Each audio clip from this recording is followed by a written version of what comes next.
Thank you, Juan. What an enthusiastic greeting that was. Thank you, Juan. I want to thank Philo for inviting me to speak today. My name is Gary, and I'm an alcoholic. I want to make sure I say that everybody's waving at me, so that must mean something's working. And yeah, I'm an alcoholic, and I'm here today to share my experience, strength, and hope with you today. And I'm looking forward to it. I mean, this is something that I've done a few times, and I don't typically write anything down. That's just never worked for me, but it seems to work out okay. So anyway, for people who are new to AA, geez, I wish you a good journey. I think that's what I can say. What I'm going to say to you is my experience. I'm not going to tell you what to do. I'm not even going to suggest you what to do. That's none of my business, you know. I'm just going to share my experience, strength, and hope with you. So I think we should maybe begin with what the statistics, because sometimes I forget that. I'm sober 31 years. My date is May 27th, and the year was 1989. And I'm not really I don't have really great memories of my first period of being sober. I don't. It's kind of cloudy. I spent an awful lot of time being drunk and experiencing the effects of alcohol, you know, because alcohol really became something that I could count on. It was the best relationship of my life, you know, and because I could count on it. It was always my best friend. I looked forward to spending time with my best friend. You know, I treated my best friend real well, you know, and for me, I mean, it did really a lot of great things for me until I got caught on what I've heard a lot about, this hamster wheel stuff, you know, and maybe we'll get to that. So I guess I should start with, you know, what it was like, what happened, what we're like now. So what it was like, well, you know, I grew up in Los Angeles, you know. All outward appearances were pretty cool. You know, my parents owned their own home. It was a nice home on the block. I'd like to say that it was the nicest home on the block, but of course, you know who I am and how my ego is, but that's neither here nor there. My dad worked 2 jobs, a hardworking man. He drove a truck. He delivered the mail in the morning, and then he drove a truck in the evening. And that's what he did for many, many years. My mother was a homemaker, from what I remember. And then she got a job at Hughes Aircraft for a while too. And so we had pretty much what we needed. We had, and then we even had a lot of things that we wanted, my brother and I, you know. But I have to tell you something that, you know, all those outward appearances, it hid, that's so poetic. It hid what was behind the door, you know, and what was going on was my dad would go out on the weekends, and he would change. He would get drunk. He would go to bars and come back a completely different person. Someone who's unrecognizable. Because my dad was very soft spoken, very elegant, I'm going to say, very elegant man, the World War II vet. In fact, he was a Tuskegee Airman. And he'd come back home, and he was Mr. Hyde, you know, very much of a bully, turning, you know, just uprooted our lives, yelling and screaming and being very confrontational, and just turning into a big bully, you know. He'd have confrontations with my mother. He'd have confrontations with my brother, not so much with me, although I had my share. I kind of just hid and stayed, you know, out of the line of fire. You know, I was the youngest of the 2 of us, my brother and I. And the thing about it, though, is that the next day, the very next day, we didn't talk about it at all. You know, we didn't, or if we did, it was, well, you know, your daddy was drunk last night. You know, your daddy's been drinking, but that's it. We didn't talk about the odd things. My brother and I would occasionally make fun of it, but, you know, just he and I, we really didn't talk about it that much, and we didn't share it with our relatives. And I, you know, or our friends. And, I had my friends, my friends would living right next door to me. Certainly they heard it. Certainly they heard all the stuff going on, but we didn't talk about it at all, And so I learned how to keep secrets, I think, from way back then. I learned that I had to be careful when I talked to my father. I couldn't trust what I'd say with the fear that, I didn't. She'd shut up, don't tell me I'm drunk, and that kind of reaction to it. So, I shied away from it. And my fear of loud and erratic looking, in my view, in my eyes, alcoholics scared me even into sobriety. I wasn't able to shake that for a long time.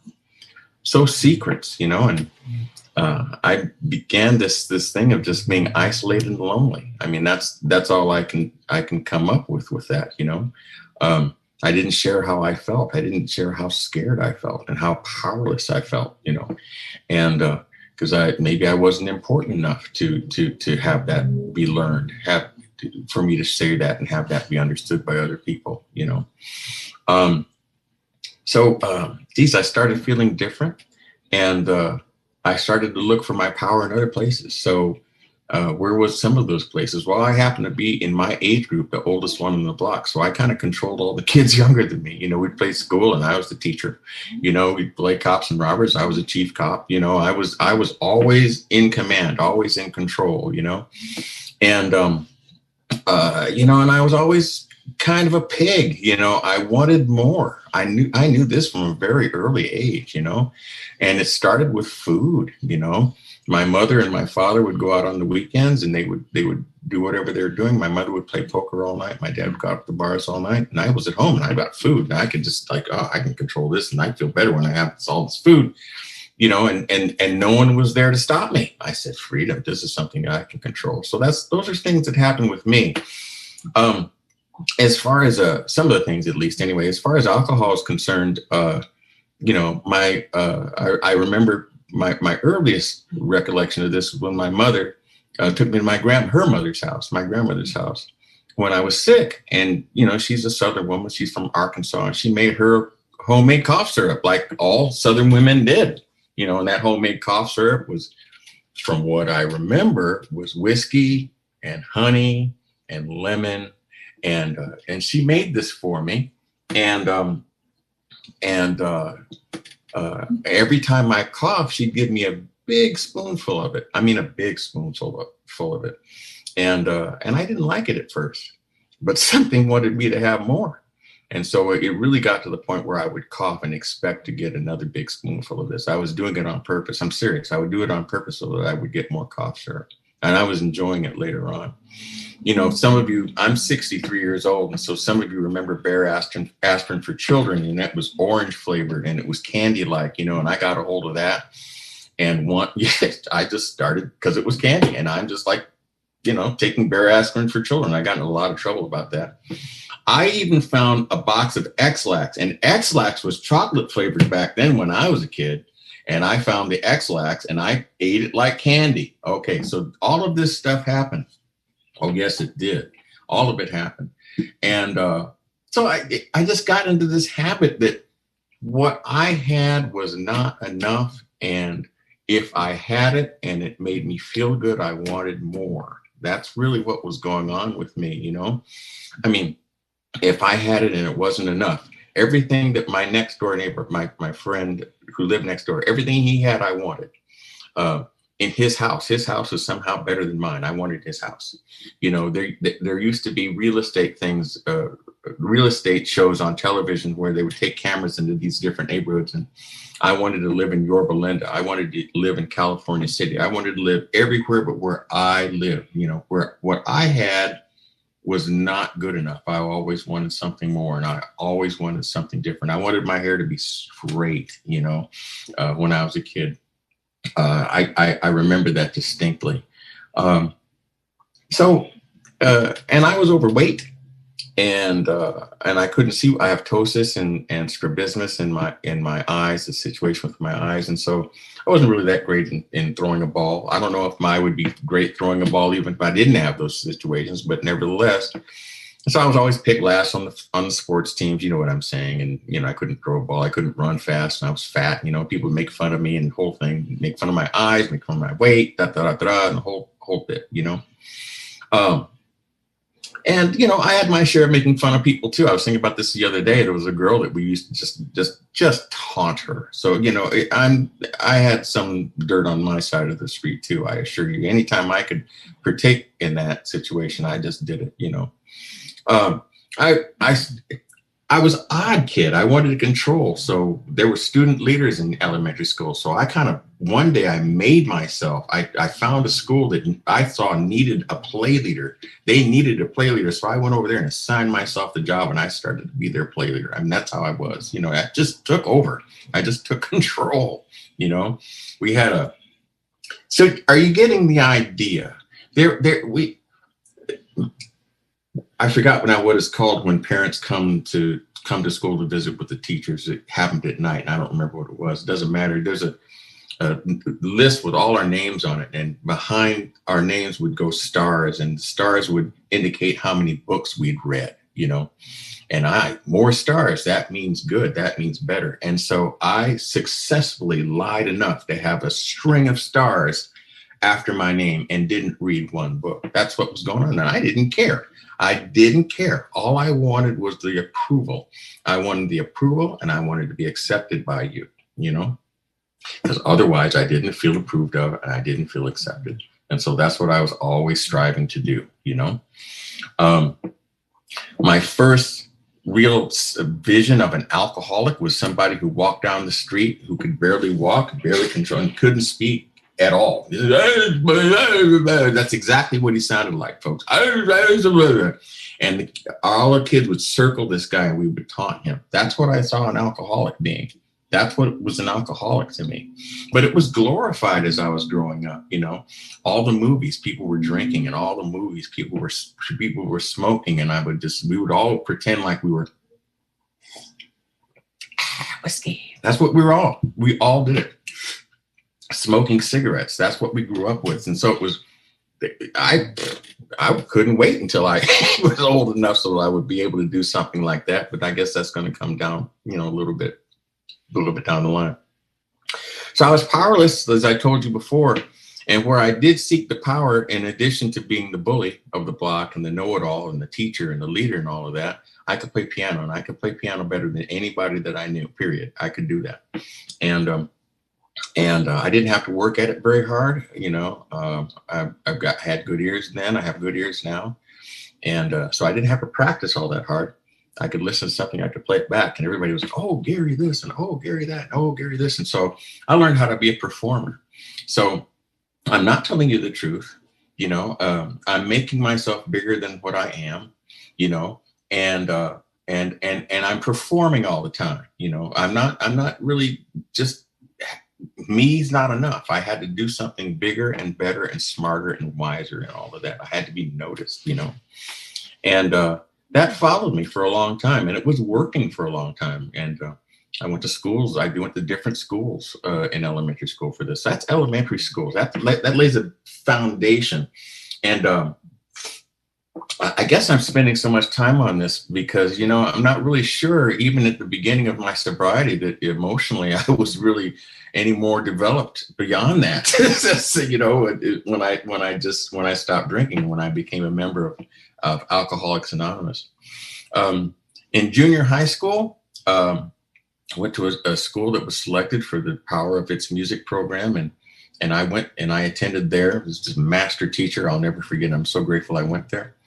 And I had to stand out, and I did. I ended up being the president of the orchestra, and and I had all the bells and whistles that went with that. I formed my own orchestra in junior high school, I had to stand out in class. I remember I had to do that. But if I had to work at it, then I wasn't interested in it. Everything that I did had to come naturally. Otherwise, I wouldn't be interested in doing it. The school I went to was the other side of town. It was West Los Angeles. It was predominantly white school. I'd grown up in a predominantly black neighborhood, predominantly black school. I didn't feel a part of there either, because I was fat and I was made fun of and a whole thing. And I'm just like, screw all you people and all this kind of thing. I don't fit in with you. And I go to a school that's predominantly white, and I'm just like, I'm just standing out like a sore thumb. So I'm like a square peg in a round hole. I'm a puzzle piece that's too big and all of this. And I'm lonely. I'm just absolutely lonely. I'm lonely and I'm sad.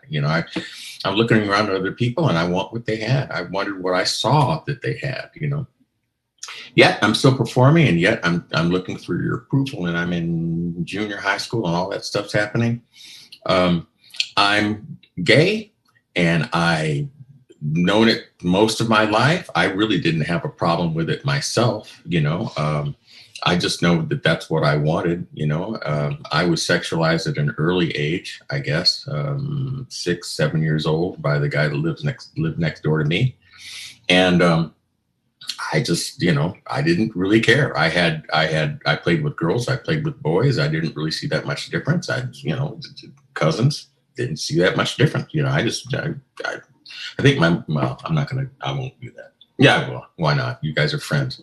I think my mother looked at me funny when I said, I came back from my cousin's house. I said, I want to marry my cousins. And she kind of, whatever, but this is what happens. This is how I was growing up.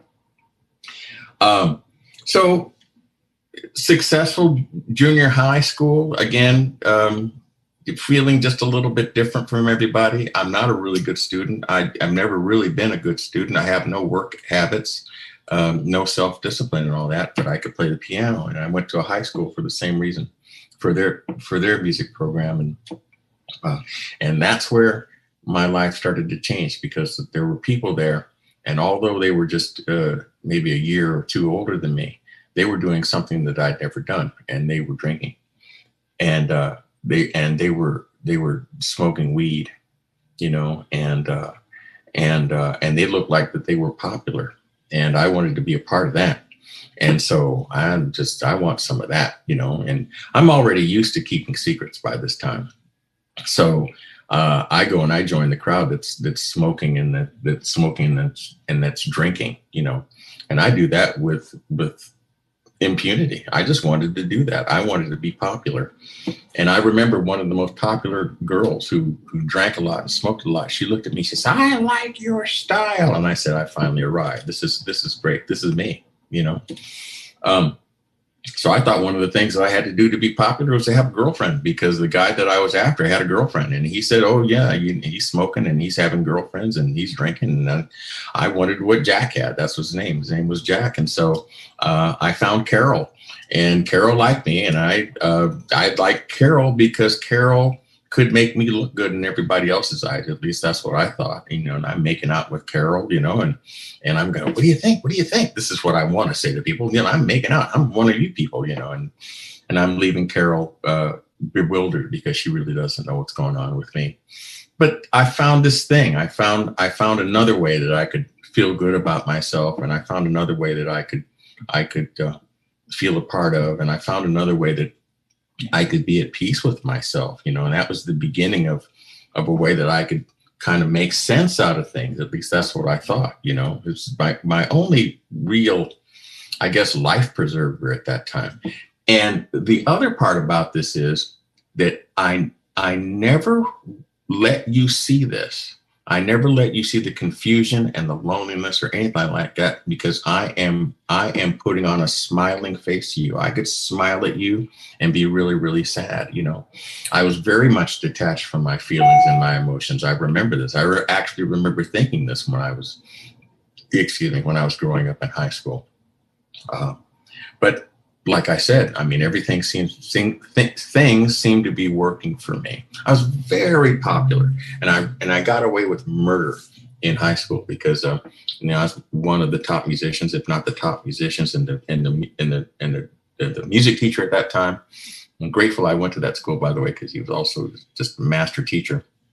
He thought he treated us like adults, and we ran with that, and so we would ditch classes and go out and do our thing. That's what we did, but we come back and we were good musicians. So I went to college, I went to college and I went there expressly with the desire to pursue music. And now I'm not living at home. All right. And that was okay. So I had been practicing before this, and now I'm not living at home. And I could buy beer. I don't know why. I was 17 at the time. I could buy beer. I could get a hold of beer. And they were Luckies. Those were the beers at the time. And I bought those by the case. I couldn't buy those I didn't want to buy them by the 12 pack. I wanted to buy those by the case. I would buy Lucky by the case. And I'm drinking Luckies and partying, and I'm smoking weed, and I'm popular, and I'm conducting in the college, and I'm playing in the top jazz ensemble, and everything's going really well, but I'm not a great student. Like I told you, I never really had the self-discipline. And if I had to work at anything, I would give it up. I didn't want to work at anything, which of course I've come to learn that's one of our characteristics. Is, well, I'm not going to say it's you, but it certainly was me. It's one of my characteristics that, I really didn't have that kind of self-discipline, but I'm drinking a whole lot now, and I'm going to a whole lot of parties, and I'm starting to black out now. And I've gotten pulled over a couple of times. Once as a student, actually, I got pulled over for drinking and driving, but coincidentally, nothing happened at that time. But I'm misplacing my car, though, and I'm doing some really odd things. And this is what I didn't tell you, not because I didn't want to, it's just because it just didn't come up until now. Is that I was in a mad pursuit of people that I couldn't have. I would always find the person that in the room that I couldn't have, and I'd fixate on that person, and I'd have an obsession with that person, and I would do everything. I remember thinking, I'm going to be his friend, and I would find them, and I would manipulate them, and I would make them my friend. And then the next thing, I'm bisexual. Well, the next thing, I'm gay. And the next thing, I want to do this and that and the other with you. And then it never worked out. I always got rejected, and this was true for me even when I started working professionally. I'm looking at the time now, so I'm going to get sober now. I think a lot about this, and I'm going to tell you more. So there was bar drinking, and it was partying, eventually. And then I got hired at a school. I was only 24 years old. I felt guilty about that. I didn't think I deserved the job, but I wanted to make you think that I did. So I walked around being very intense and very bodacious, and very much like I was when I was a kid, very controlling and taking your inventory all the time. I was taking students to the university pub at night, and after that, I would drive over to the bar and I would drink at the bar, and this it was happening every single night. So I'm drunk driving every night. I'm getting very, very drunk every night. I've never wanted to have a drink and without the express desire to get drunk ever. That's just not been my thing. I've never had a drink and wanted to drink normally. Never. It's never occurred to me. I've always wanted to get drunk, period, because drunk is better. Drunk is where I felt great. Everything was really cool. Everything was equalized. I wasn't as lonely. I was funny, and I was accepted, And so I'm working at a university, and I'm drinking with the students. I was marching band director. If you know anything about marching bands, they march on the field, but the other pastime is getting drunk. And so I'm having drinking contests with the members of the marching band. And of course, I've got to drink best. We had drinking parties. I had to outdrink everybody in the marching band. They're throwing up, and I'm just going, ha ha ha, you weakling. I'm in control. I'm stronger, and I'm more powerful. And you people need to love me because of that. And I'm the cool young teacher. That's what was going on. I was going after guys. I was 24, and so I wasn't that much older than the guys I was in pursuit of. But these were students, and and I pursued unavailable people. And there's this one guy that I pursued who was unavailable at a party, and I'm drunk, and he's not doing what I want. And so I find him on the side of the house. He's making out with a girl. I pulled him off of her, and I just assaulted him with every ounce of my strength. I did. I flew into a rage, which was the rage part is not unusual because I raging out has been a part of my whole career as an alcoholic. But wailing on somebody like I did, that was something that was really unusual, and that happened completely because I was in an alcoholic situation. It was all about alcohol. I've done some really strange things behind alcohol, just destroying things, throwing things in the street, beating balls, and then finally, I'm assaulting a student at a university, one of my students at a university. But alcohol wasn't my problem. See, I didn't think alcohol was my problem. Oh, it's the self-pity. Oh, it's this, and this job is so hard, and and I'm so lonely, and all this. Alcohol wasn't the problem. In fact, alcohol was what was making me feel better. My thinking, my thinking is the thing that really I thought was really the my strongest asset. My thinking. I've always thought I was the smartest person in the room. Always. I always thought I wasn't part of you. I always thought that you weren't as smart as me. And so this wasn't alcohol. It wasn't the guy that I grew up with and watched him come home on the weekends. It wasn't about the drunk that walked down the street that we used to taunt. It wasn't all about this. Alcohol's not my problem. It's just my life. It's just my life situation. That's the problem, So I'm still drinking, and my life still isn't working, and I'm still trying to put up this front, which means that, I'm going to work, and I'm missing classes, and I'm coming back, and I'm missing more classes, and I'm drunk. This is what was going on. My boss, who I'm convinced by the grace of God, he sent my boss there, looked at me and said, Gary, if you don't do something about your drinking, I'm not going to be able to protect your job.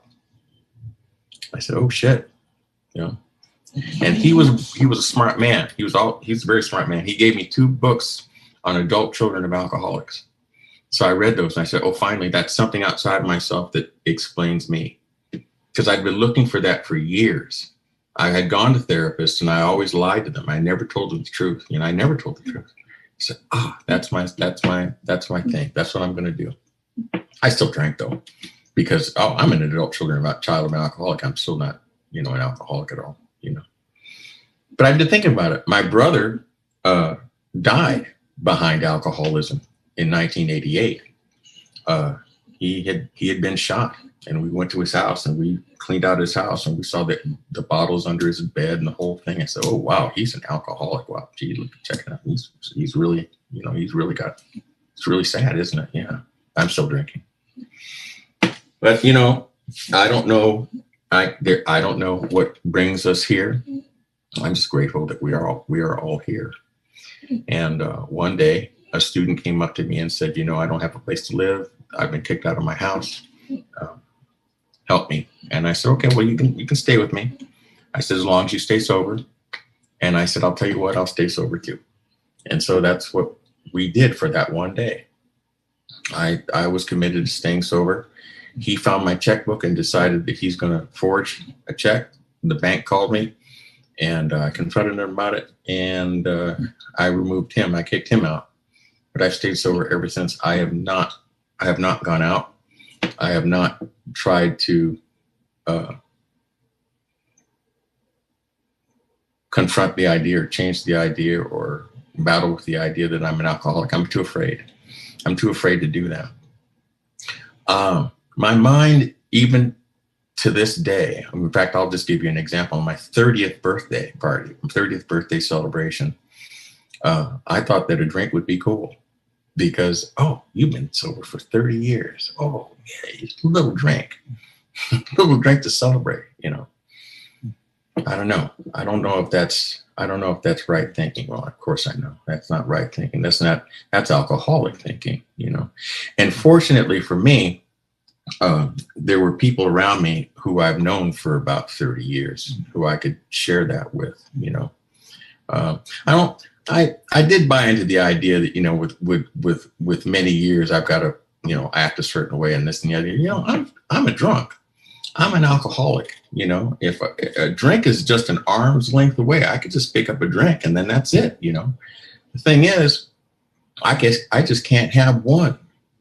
The thing is, I don't want to just have one. I just don't want to have one. I know that if the circumstances are that I start drinking again, I don't think it'd be difficult for me to come back. I'm an alcoholic, and I cannot manage my own life, you know? So that's the way of things. Now, when I first came in, I want you to know I was lonely, and I was in pursuit of, you know, Mr. Right. And so I walked into my first meeting, and I looked around the room, and there were people who looked to me to be, you know, 20 years older than me, 30 years older than me. They probably weren't, but it looked like that way to me. And I said, I don't want what these people have, you know. But the secretary, or the person who was talking, there, he's young, he's cute, I think I'm going to stay. And so I stayed going to that meeting, you know, and we eventually did have a little relationship, me and that secretary. But he knew what was up in terms of recovery and sobriety. He waited until I had at least a year before that happened, and then we had a short thing. It was fun.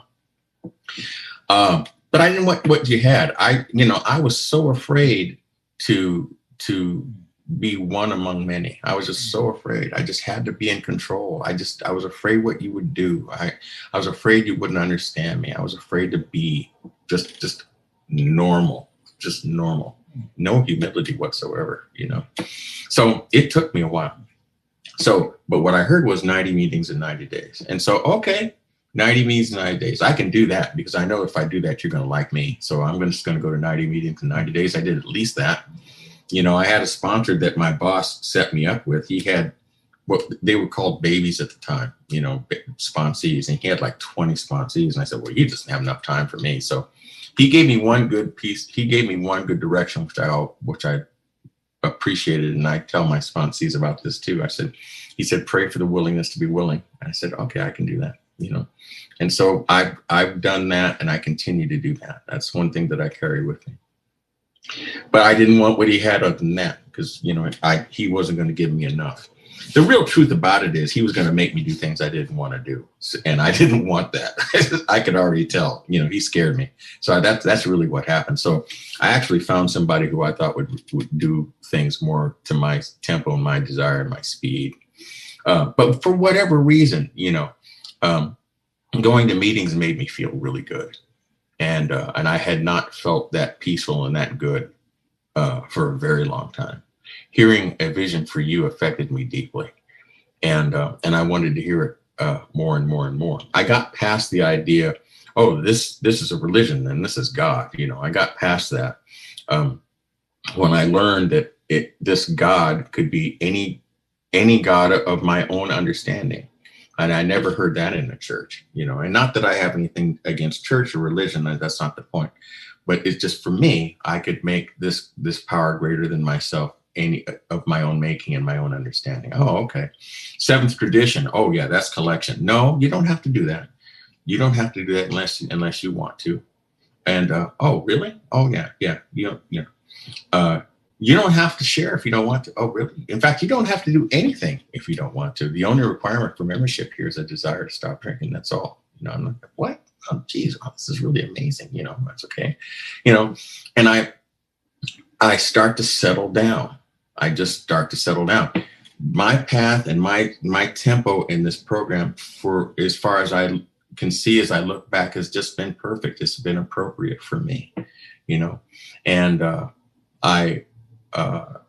I'm convinced that, you know, well, I'll tell you about this now. I know for myself, God is everything.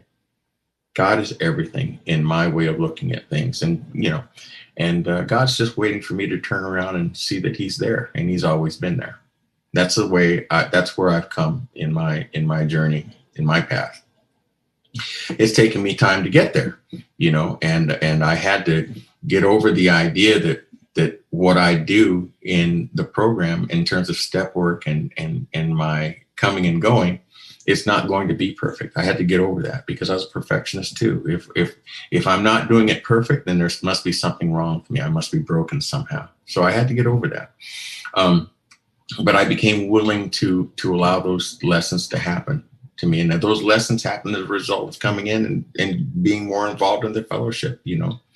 For me, the festival and the balloons and the gaiety of being in a fellowship, the way I looked at it is just that I'm afraid to death of you. I'm afraid to death of you people, and I got to negotiate a way to get through that. I have to figure out how not be afraid of you. And so, and you know, those of you who remember these, you know, all meetings were 90 minutes, and we had these breaks. And I was smoking then, so I'm just like, I'm smoking. I didn't want to talk to you. You know, I just didn't want to do that. But eventually I got over that. I confronted that fear. I learned what courage was. Courage is taking action, even though fear is present. And so I just learned how to walk through fear. And I use the serenity prayer. Grant me the serenity to accept the things I cannot change. And that's people, places, and things in my way of looking at things. Everything is the way it is, you know, everything, life on life's terms. In my view, some things are going to be great and some things are going to suck, in my view, in my assessment, in my looking at it. It's really my attitude that provides me with an experience. It doesn't have to even be your experience. We could look at the same thing and regard it in two different ways, and that's okay. You don't have to regard things the same way I do, you know. And all of that, for me, that idea that you can have your life, your path, and your experience, all that has come as a result of being sober, and has come as a result of working steps. It has come as a result of reading the big book, you know. When I was sober, one of the first became sober, there was a term called big book thumpers, and it was pejorative at that time. You know, he's a big book thumper. Big book thumper. I guess I'm a big book thumper, you know, because that's where the program is. That's where the program is. 100 people under the guidance of Bill W. 100 people constructed the big book. A friend of mine gave me a huge book that shows the additions of, you know, the scratch outs and the rewriting of the big book and all of the transformations it went to. It's a gift, it's a blessing, the big book. It's a spiritual publication. And in it, for me, it provides an experience that's beyond words. Beyond words. I could read something and get the words, you know, but what the teachings in the big book provides me is a way of looking at life. It's an experience that it inspires in me. I am inspired by what I learned in the big books. And what that means for me is that every time I read it, I open my mind to receive something else. And whatever I receive, it's because it's time for me to receive that. At least that's my experience, and that's what my belief is. I gain so much out of working with other people. It's just unbelievable, unbelievable. I am blessed. I work with a lot of guys now, and I have to tell you, I don't know. I think I've got the best guys in the world. I think I have the best sponsees in the world. They're just so awesome. They're all sober. They're all working really good programs, and I think a couple of them are here today. So I have come from a place where, you know, this boy who Southern Baptist raised, who was really I don't know, very skeptical about God, you know, because of its tie, my understanding of its ties into religion, and somebody who didn't want to say God, somebody who said my higher power, then it just wasn't working, and it just didn't work for me. Eventually I said God, and I meant that, and it fits just perfectly. Somebody who was surrendered to the program of alcohol. I mean, surrendered to the program of Alcoholics Anonymous. Someone who's willing to let go of old ideas. I'm 31 years old. I'll be 32 here soon. I still have old ideas. Still do. It doesn't mean, for me, doesn't mean I'm completely healed or all that. I still work a program. I still work steps. I have a sponsor. You know, I'm not perfect, but I'm not supposed to be. I don't have to be. That's not the whole point. You know, this is a blessing, I find, that life is. And I'm supposed to be human. That's okay. I'm supposed to discover. I learned how to be honest with another person, and I learned to open my heart and to speak the truth about my life to another human being.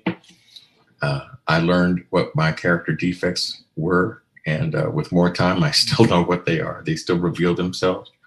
I made up for my wrongs, And that was also just an incredible experience. I'm always in search of a better relationship with a power that's greater than myself. In fact, I'm going to read this prayer that I heard in a meeting. I just love it. It says, "Dear God, take me to a place where the most important part of my life is a better relationship with you." Oh, I love that. I just love that. I'm going to read it again. "Dear God, take me to a place."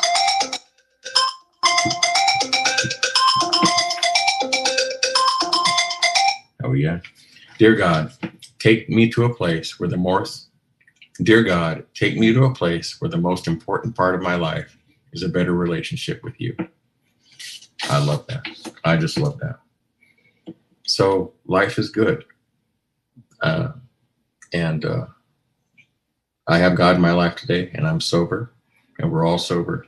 And Philo, again, thank you for inviting me today. And Juan, thank you for leading. And everybody, thank you for being here today. I had a great time. Thank you.